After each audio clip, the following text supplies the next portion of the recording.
درس نہج البلاغہ۔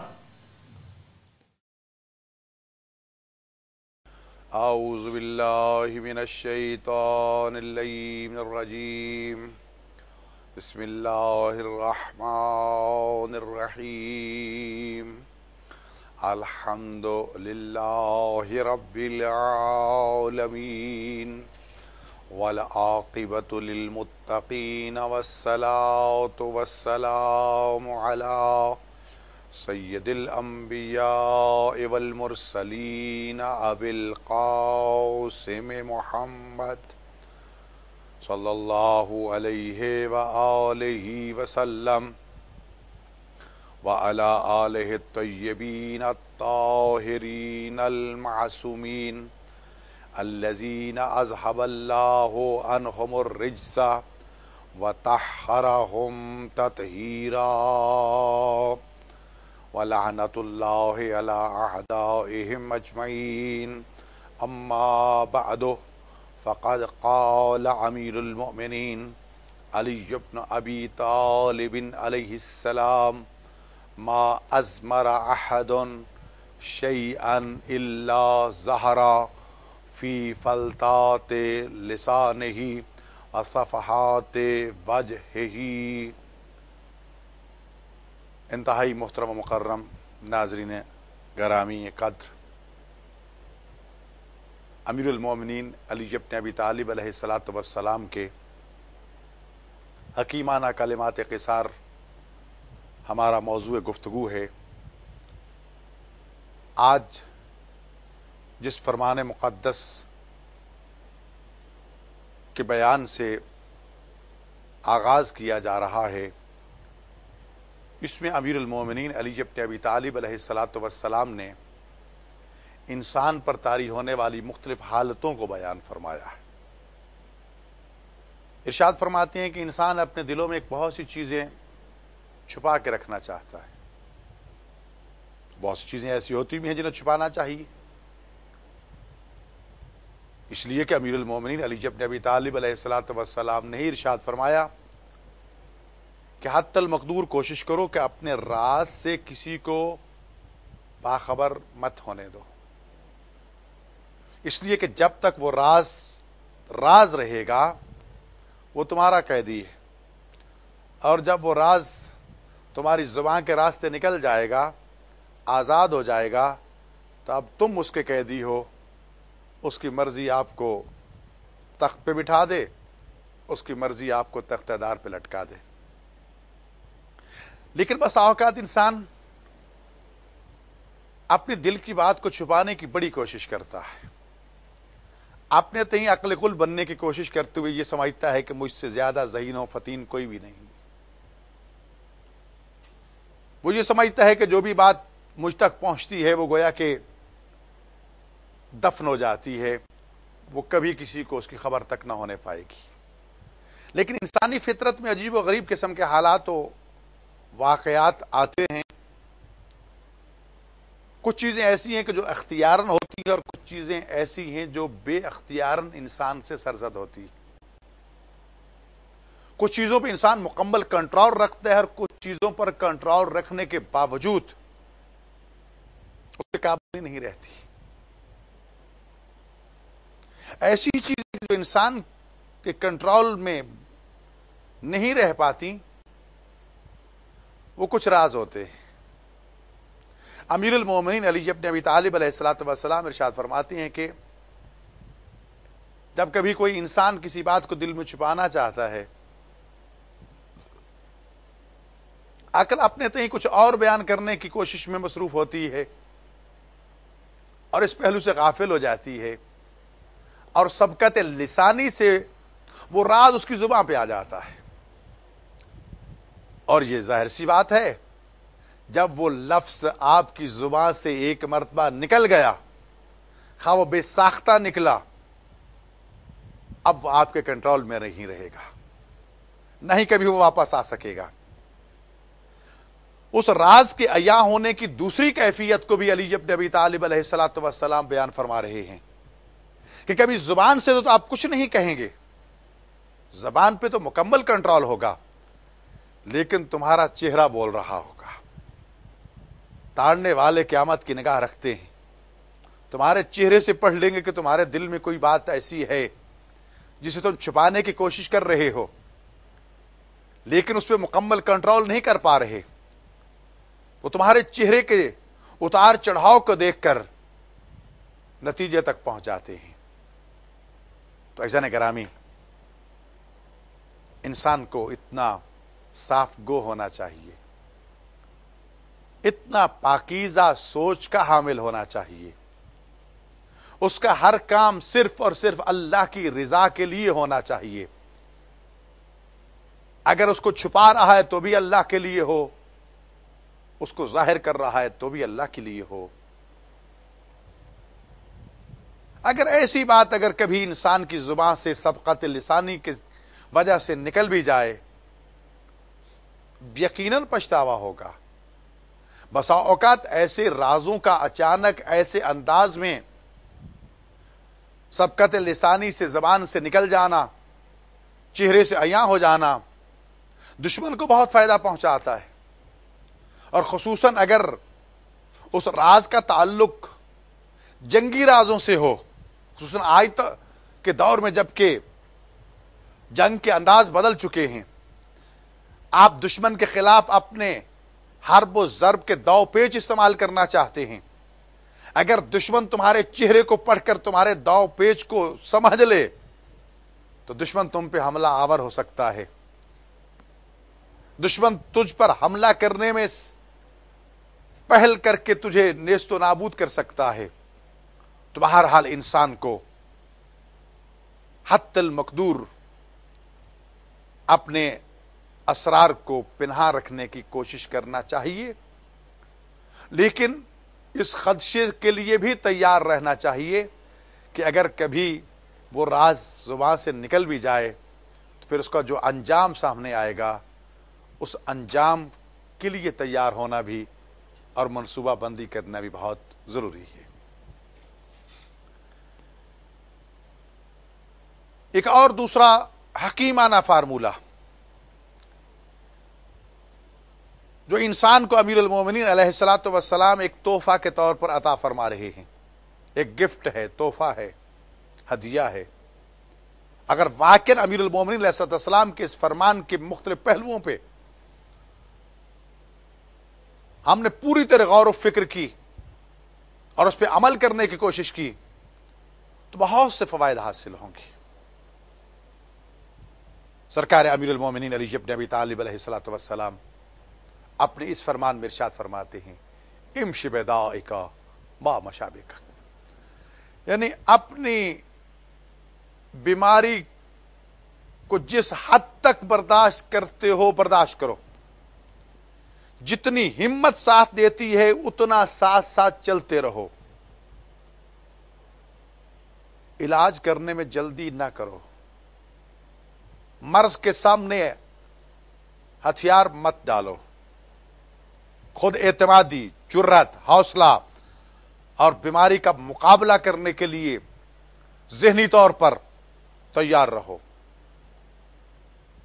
نفسیاتی مریض مت بنو. بس اوقات ہمیں تھوڑی سی تکلیف ہوتی ہے اور فوراً بھاگتے ہیں ڈاکٹر کے پاس. ڈاکٹر صاحبان نہ آؤ دیکھتے ہیں نہ تاؤ, صرف پیسہ بنانے کے لیے فوراً انجیکشن اٹھایا اور لگا دیا, فوراً ایسی دوائیں دی کہ جس کا رد عمل اور ریئیکشن جو ہے وہ بہت سخت ہوتا. ایک بیماری کو کنٹرول کرنے کے لیے بہت سی توانائیاں ختم ہو جاتی ہیں, انسان کے اندر قوت مدافعت ختم ہو جاتی اور دوسری بیماریاں سر اٹھا لیتی. اب اس کا علاج کرنے کے لیے پھر ڈاکٹر کے پاس انسان رجوع کرتا ہے, اس کو کنٹرول کرنے کے لیے کچھ اور دوائیں دیتا ہے جو اس کو تو کنٹرول کر لیتی ہیں لیکن ان کے ریئیکشن کے طور پر کچھ اور بیماریاں سامنے آ جاتی ہیں. تو اس کا نقصان کیا ہوتا ہے؟ ایک مالی نقصان ہوتا ہے کہ پے در پے ڈاکٹروں کی فیسیں ادا کرنا پڑتی ہیں, ادویات کی قیمتیں دینا پڑتی ہیں, اور دوسرا یہ ہے کہ آپ کے جسم کے اندر جو توازن برقرار تھا وہ ختم ہو جاتا ہے, قوت مدافعت آہستہ آہستہ ختم ہو جاتی ہے اور انسان نفسیاتی مریض بن جاتا ہے. اور جب انسان نفسیاتی مریض بن جائے تو اس کا علاج کرنا بہت مشکل ہو جاتا ہے. اگر انسان نفسیاتی طور پر مضبوط قوت ارادی کا مالک ہے تو بڑی بڑی بیماریوں کا کھندہ پیشانی سے مقابلہ کرے گا، بڑے بڑے امتحانوں میں ثابت قدم رہے گا. مشہور واقعہ ہے ہمارے ایک شہر کے حکیم اور طبیب کا، اخبارات نے اس کو شاہ سرخیوں سے بیان کیا تھا. سر سے لے کر پاؤں تک اس کی پوری جلد آگ میں جھلس گئی تھی. اس کے پورے بدن پر 1 سینٹی میٹر جلد بھی ایسی نہ تھی کہ جو آگ کی وجہ سے جل نہ گئی ہو. ان آگ کے شعلوں میں اس شخص نے اپنی قوت ارادی کو مضبوط رکھا، تکلیف کو صبر و تحمل سے برداشت کیا، بعد میں علاج کیا. خداوند متعال نے اسے صحت کاملہ سے نوازا. جب اسے پوچھا گیا کہ ظاہری طور پر ایسے انسان کا زندہ رہنا ناممکن ہے کہ جو سر سے لے کر پاؤں تک مکمل طور پر جل جائے، تم کیسے زندہ رہے؟ کیونکہ خود طبیب تھا. کہتا ہے کہ مجھے اگر یہ زندگی ملی ہے تو میری قوت ارادی کی وجہ سے. ٹھیک ہے میرا پورا بدن جل گیا ہے، لیکن میں نے اسے اپنے دل و دماغ پہ مسلط نہیں ہونے دیا. عزیزان گرامی، اگر انسان مرض کو اپنے دل و دماغ پر مسلط نہ ہونے دے، بڑی بڑی بیماریوں کا وہ پوری قوت ارادی کے ساتھ اور حوصلے کے ساتھ مقابلہ کر سکتا ہے. ہاں، علاج بھی کروانا چاہیے. یہ نہیں ہے کہ اسلام علاج کرانے اور کروانے کا مخالف ہے، بلکہ حضرت موسیٰ علیہ الصلوۃ والسلام کا واقعہ ہے. ایک مرتبہ بیمار ہو گئے، بخار ہو گیا. کلیم خدا سے اللہ کے ساتھ ہم کلام ہوا کرتے تھے. عرض کی کہ پروردگار بیمار ہوں، بخار ہو چکا ہے، اس کا کیا علاج کروں؟ روایت میں الفاظ مرقوم ہیں، فرمایا کہ جاؤ کی روٹی پکا کے کھاؤ. حضرت موسیٰ علیہ الصلوۃ والسلام نے جو کی روٹی پکائی، کھائی، بخار اتر گیا، ٹھیک ہو گئے. کچھ دنوں کے بعد پھر بخار ہوا، پھر جو کی روٹی پکائی، کھائی، لیکن ٹھیک نہیں ہوئے. کہا میرے اللہ کیا کروں؟ فرمایا طبیب کے پاس جاؤ، ڈاکٹر کے پاس جاؤ. حضرت موسیٰ علیہ الصلوۃ والسلام طبیب کے پاس گئے، ڈاکٹر کے پاس گئے کہ بندہ خدا بیمار ہوں، بخار ہو رہا ہے، علاج کیجیے. طبیب نے، ڈاکٹر نے جو علاج تجویز فرمایا وہ یہ تھا کہ جاؤ کی روٹی پکا کے کھاؤ. کہا وہ تو میں کھا چکا ہوں. کہا میں تم سے کہہ رہا ہوں جاؤ کھاؤ، یہ میرا نسخہ ہے. آئے، جو کی روٹی پکائی، کھائی، ٹھیک ہو گئے. عرض کی پروردگار میں نے وہی کچھ کیا تھا جو ڈاکٹر نے کہا تھا. خود میرے کھانے سے مجھے اس مرض سے افاقہ نہیں ہوا، جبکہ طبیب کو میں نے فیس بھی دی، حق زحمت بھی دیا، اور پھر اس کے کہنے پر میں نے اپنا علاج کیا اور وہی علاج، وہی روٹی کھائی، ٹھیک ہو گیا ہوں. تو وجہ کیا ہے؟ تو ارشاد فرمایا کہ موسیٰ میں نے اس کے رزق کا بھی تو اہتمام کرنا تھا. تو عزیزان گرامی، طب نبوی صلی اللہ علیہ وآلہ وسلم ایسے نسخوں سے بھری پڑی. طب معصومین علیہ الصلوۃ والسلام پر بے شمار کتابیں موجود ہیں کہ جس میں نہ صرف ایک ایک مرض کی تشخیص کی گئی ہے، اس کی وجوہات کو ذکر کیا گیا ہے، اس کی وجہ سے سامنے آنے والی بیماریوں کو بیان کیا گیا ہے، اور پھر اس کا علاج بھی بیان کیا گیا. لیکن یاد رکھیے، ادویات اپنی جگہ پہ تاثیر رکھتی ہیں، لیکن یہ بات ذہن میں رہے ان ادویات میں بھی اگر تاثیر پیدا کی ہے تو رب کائنات نے پیدا کی، مگر نہ یہ جڑی بوٹیاں کچھ بھی نہیں ہیں۔ اگر ایک حکیم کو، ایک دانشور کو خالق نے انسانی بدن کے اندر اٹھنے والی بیماریوں سے مطلع کیا،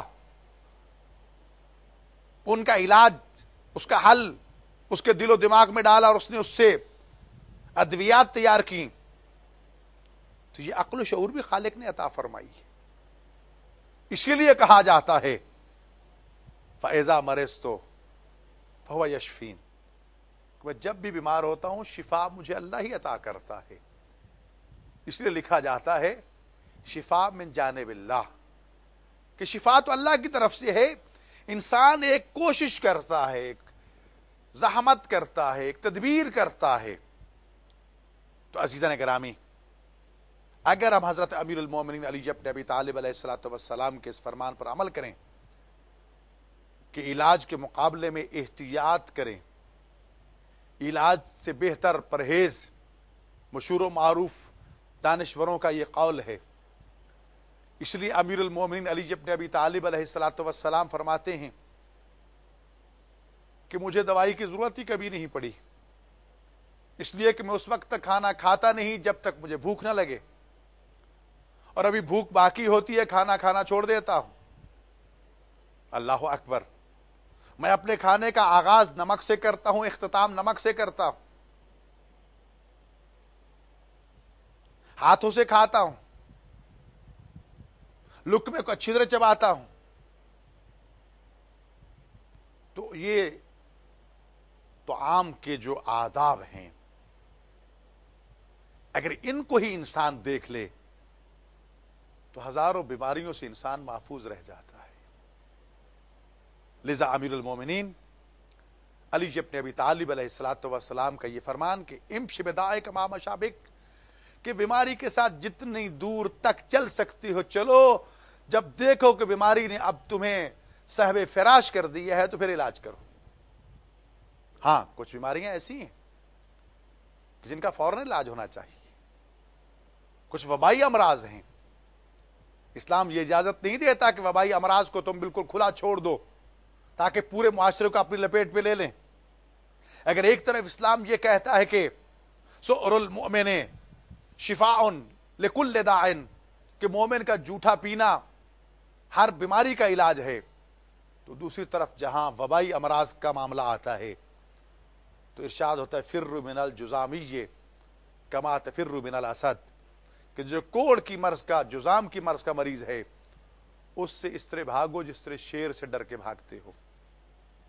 امام جعفر صادق علیہ الصلوۃ والسلام نے ارشاد فرمایا کہ ایسے مریض اور تمہارے درمیان کم از کم 1 میٹر کا فاصلہ ہونا چاہیے تاکہ اس کے جراثیم تم تک نہ پہنچ سکے۔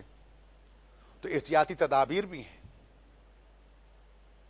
گھر کو کوڑا کرکٹ سے پاک صاف رکھو، اس لیے کہ وہاں جراثیم پروان چڑھتے ہیں جن کو حدیث میں شیطان سے تعبیر کیا گیا کہ شیطان وہاں گھونسلہ بناتے۔ شیطان عربی زبان میں ہر سرکش چیز کو کہا جاتا ہے جو کنٹرول میں نہ ہو اور نقصان پہنچائے، جس کا آج ہم ترجمہ جراثیم کرتے۔ کہ گھروں میں یہ مکڑی کے جالے مت بننے دو، یہ نحوست ہے، بدبختی پھیلاتے ہیں۔ تو ایسی بیسیوں چیزیں ہیں کہ جو تدابیر کے طور پر بیان کی گئی ہیں، اگر انسان ان پر عمل کرے تو یقیناً انسان بہت سی بیماریوں سے بچ سکتا ہے۔ آئیں کوشش کریں مولا امین علیہ السلام کے اس فرمان کی روشنی میں کہ یہ نہیں ہے کہ ابھی بیماری 1 میل دور ہے اور ہم فوراً بستر پہ گر گئے، ہائے ہائے ہائے ہم مر گئے۔ نہیں، پرواہ تک نہ کرو، کوشش کرو، کھڑے ہو جاؤ، کام کرو، بیماری کا مقابلہ کرو۔ جب تم مقابلہ کرو گے نفسیاتی طور پر، میں مقابلہ کروں گا تو خدا بھی مدد فرمائے گا۔ اللہ تعالیٰ میں ہر بیماری سے محفوظ رکھے۔ ایک اور فرمان میں سرکار امیر المومنین علی بن ابی طالب علیہ الصلوۃ والسلام ہمیں پیغام دے رہے ہیں، افضل الزہد اخفاء الزہد۔ زہد، بہترین زہد وہ ہے کہ جس کو چھپا کے رکھا جائے۔ زہد کے معنی یہ ہے کہ دنیا کی رنگینیوں سے انسان دور ہو کر اپنے خالق و مالک کے حضور جھک جائے، اپنے قادر مطلق کے فرامین اور احکامات پر سرنگوں کر دے، اور پھر اللہ کے لیے چھوڑی جانے والی لذات کو، خواہشات کو لوگوں کے سامنے بیان نہ کرتا پھرے۔ اگر وہ تارک دنیا ہوا ہے تو اسلام اس طرح کا تارک دنیا بننے کی اجازت نہیں دیتا کہ تم بالکل دنیا سے دور ہو جاؤ، بلکہ اسلام فرماتا ہے دنیا بھی اپنے ساتھ رکھو اور دین بھی اپنے ساتھ رکھو۔ دنیا دین سے جدا نہیں ہے، دین دنیا سے جدا نہیں ہے۔ اسلام رہبانیت کا نام نہیں ہے، بشرطے کہ دنیا پاک و پاکیزہ دنیا ہو، بشرطے کہ دنیا اگر آ جائے تم خوش نہ ہو، چلی جائے تو اس کی پرواہ نہ کرو، تب تو ٹھیک ہے۔ اور فرمایا اسی دنیا سے تم اس دنیا میں رہتے ہوئے جنت حاصل کر سکتے ہو، اور یہی دنیا تمہارے لیے جہنم کا ایندھن بن سکتی ہے۔ تو لذا ریاکاری تمام عبادتوں کو تباہ و برباد کر دیتی ہے۔ اگر آپ زہد کو اختیار کرتے ہیں، متقی و پرہیزگار بن گئے ہیں، تو اپنے تقوی اور پرہیزگاری کو لوگوں کے سامنے بیان کر کر کے اس کو خاکستر نہ کرو۔ وہ مشہور واقعہ ہے، رسول اکرم صلی اللہ علیہ وآلہ وسلم ایک دن اپنے صحابہ کرام رضوان اللہ علیہم کے سامنے بیان فرما رہے تھے کہ من قال لا الہ الا اللہ، جس کسی نے لا الہ الا اللہ کہا اس نے جنت میں ایک درخت اگا لیا۔ ایک صحابی عرض کرتا ہے یا رسول اللہ، پھر میں نے تو جنت میں باغات کے باغات اگا لیے ہیں، اس لیے کہ میں ہر روز کتنی 100 مرتبہ لا الہ الا اللہ کا ورد کرتا ہوں۔ تو آپ مسکرا کے فرماتے ہیں اپنے ان باغات کو ریاکاری کی آگ سے جلا نہ لینا، اس سے محفوظ رکھنا۔ گویا کہ دکھاوا، ریاکاری تمہارے زہد، تقوی اور عبادات کا ستیہ ناش کر دیتی ہے۔ ہمارے ہاں عادت ہے، حج پہ گئے تھے لوگوں کو بتانے کے لیے کہ میں حاجی ہوں، جو روٹی مکے میں کھائی تھی نا سبحان اللہ ایسی روٹی کہیں نہیں ملی، تاکہ اس کو پتا چل جائے میں بھی مکہ گیا تھا۔ جی میں نے اتنے غریبوں کی مدد کی اور میں نے یہ کیا اور میں نے وہ کیا، تاکہ پتا چل جائے جناب میں بھی بہت بڑا غریب پروار ہوں اور میں نے نیکی کی ہے۔ ایسا کرامی ریاکاری اعمال کو برباد کر دیتی ہے۔ روز قیامت جب انسان اپنے نامہ اعمال کو دیکھے گا اور اس میں بہت سے اعمال کو وہ دیکھے گا وہ موجود نہیں ہے، تو اپنے پروردگار سے عرض کرے گا میرے اللہ میں نے فلاں نیکی کی تھی، میں نے فلاں نیکی کی تھی، صدقہ دیا تھا، خیرات دی تھی، دکھی انسانیت کی خدمت کی تھی، اس میں تو کچھ بھی نہیں ہے۔ تو جواب ملے گا اگر میرے لیے کیا تھا وہ تو تمہیں اس میں مل جائے گا، اور اگر کسی اور کے دکھاوے کے لیے کیا تھا تو اس کا اجر مجھ سے کیوں مانگتی، اسے طلب کرو۔ تو ریاکاری انسان کے اعمال کو تباہ و برباد کر دیتی ہے۔ اس لیے امیر المومنین علی ابن ابی طالب علیہ الصلوۃ والسلام ارشاد فرماتے ہیں بہترین زہد وہ ہے، بہترین تقوی وہ ہے کہ جو چھپا کے کیا جائے اور کسی کو اس کی خبر تک نہ ہونے پائے۔ اور ایک اور بات جو آج کی اس بیان کی روشنی میں عرض کرنا چاہتا ہوں، یہ بھی انسان کو جھنجھوڑا جا رہا ہے۔ علی ابن ابی طالب علیہ الصلوۃ والسلام ارشاد فرماتے ہیں اذا كنت في ادبار الموت في ادبار والموت في اقبال فما اسرع الملتقى، کہ جب تم دنیا کو پشت دکھاتے ہو تو موت تم سے آگے آ کے کھڑی ہو جاتی ہے۔ فرماتے ہیں تو پھر ملاقات میں دیر کیسی؟ یعنی موت کا کوئی وقت مقرر نہیں۔ قل ان الموت الذی تفرون منه فانه ملاقیکم، رسول سے کہہ دی جس موت سے ڈر کے بھاگتے بھاگ لو جتنا بھاگنا ہے، جہاں تک پہنچے گی یہ تم تک پہنچ جائے گی۔ اس طرح کہا گیا وَلَوْ كُنْتُ فِي بُرُوجٍ مُشَيَّدَةٍ، اپنے آپ کو مضبوط سے مضبوط بختر بندوں میں بند کر لو جہاں ہوا تک کا گزر نہ ہونے پائے، کیا تم موت سے محفوظ رہ جاؤ گے؟ نہیں، ملک الموت وہاں بھی پہنچ جائے گا۔ تو اس لیے کہا گیا کہ موت کے لیے ہمیشہ تیار رہو۔ اور پھر ارشاد فرمایا الحذر الحذر فواللہ لقد ستر حتی کانہ قد غفر، ڈرو بچو، ڈرو اس بات سے کہ اگر اللہ تعالیٰ نے تمہاری پردہ پوشی کر دی، فواللہ لقد ستر، اللہ نے تمہارے گناہوں پر پردہ ڈال دیا ہے اور تمہیں لوگوں کے سامنے ذلیل و رسوا ہونے سے بچا لیا ہے، تو خوف خدا کرو، ایسے گناہوں سے بچو بچو بچو، تاکیدن کہا جا رہا ہے الحذر الحذر، یہ 2 مرتبہ کلمہ دہرا کر تاکیدن متوجہ کیا گیا کہ ذرا اس سے معمولی نہ سمجھنا، یعنی کبھی اللہ اس طرح تمہارے اوپر تمہارے گناہ کے اوپر پردہ ڈال دیتا ہے کہ گویا کہ تمہیں اللہ نے مکمل طور پر معاف کر دیا ہے۔ خدا تو غفور الرحیم ہے، رحمان الرحیم ہے، ستار العیوب ہے، وہ پردے ڈال دیتا ہے، لیکن ہمیں بھی شرم کرنا چاہیے، خدا سے شرم کرنی چاہیے کہ وہ کریم ہمارے گناہوں پہ پردہ ڈالتا ہے، اور ہم کتنے جسور، کتنے گستاخ اور جری اور نافرمان ہیں کہ پھر بار بار اس کی نافرمانی کرتے ہیں۔ علی مولا فرماتے ہیں ڈرو اس بات سے کبھی خدا کی گرفت میں نہ آ جانا، کبھی خدا کے غیظ و غضب کا نشانہ نہ بن جانا۔ اللہ تعالی ہمیں اپنی نافرمانیوں سے محفوظ رہنے کی توفیق عطا فرمائے۔ اللہ تعالی بحق محمد و آل محمد علیہ الصلوۃ والسلام ہمیں اپنے احکام پر عمل کرنے اور نواہی سے بچنے کی توفیق عطا فرمائے، اور ہمارے صغیرہ کبیرہ گناہوں کو معاف فرما کر اپنی شایان شان اپنے لطف و کرم کو ہم گناہ گاروں پر رحمت اللہ عالمین کے واسطہ جلیلہ سے جاری و ساری رکھے۔ شکریہ، السلام علیکم ورحمۃ اللہ وبرکاتہ۔